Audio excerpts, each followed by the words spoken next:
we look at the second of the 9 tools, the 9 fruit that ought to characterize Christians as we seek to imitate Jesus. Remember our verse of the year from Luke chapter 6, the student is not greater than the teacher, but when the student is fully trained, will be like his teacher. We've been looking at the goat in hopes to become more like the goat. Today we're going to focus on joy. That's why I'm wearing my Ken Griffey Jr. hat, someone who exudes joy as a baseball player.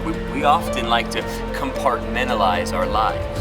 And so we have maybe one aspect of who we are, a follower of Christ, and we might put things into that box like going to church, reading our Bibles, prayer.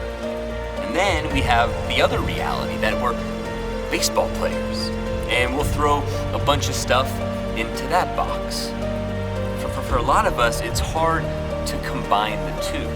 But that's because we forget quite easily that God made us, that God wired each one of us with certain skills.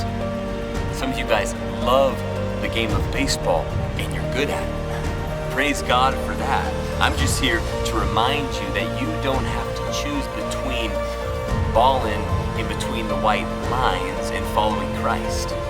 The Olympic gold medalist sprinter Eric Liddell, who was also a Christian, he said this about running. I believe God made me for a purpose, but he also made me fast. And when I run, I feel his pleasure.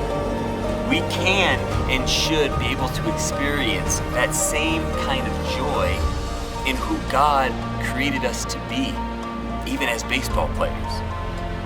Do you feel his pleasure as you do what he's wired you to do? Is the way you play baseball and the way you live out the rest of your life characterized by joy?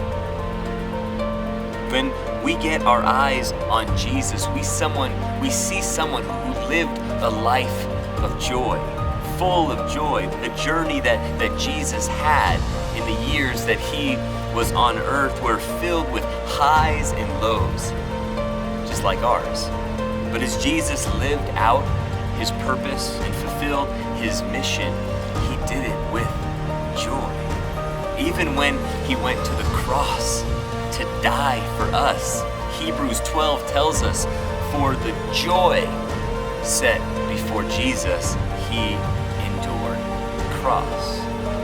Fellas, God made us in his image. The fall separated us from this relationship with God, but for the joy set before Jesus, namely saving humanity and bringing us back into a relationship with him, Jesus endured the cross. We can now have our truest identity in the fact that through Jesus we are children of God.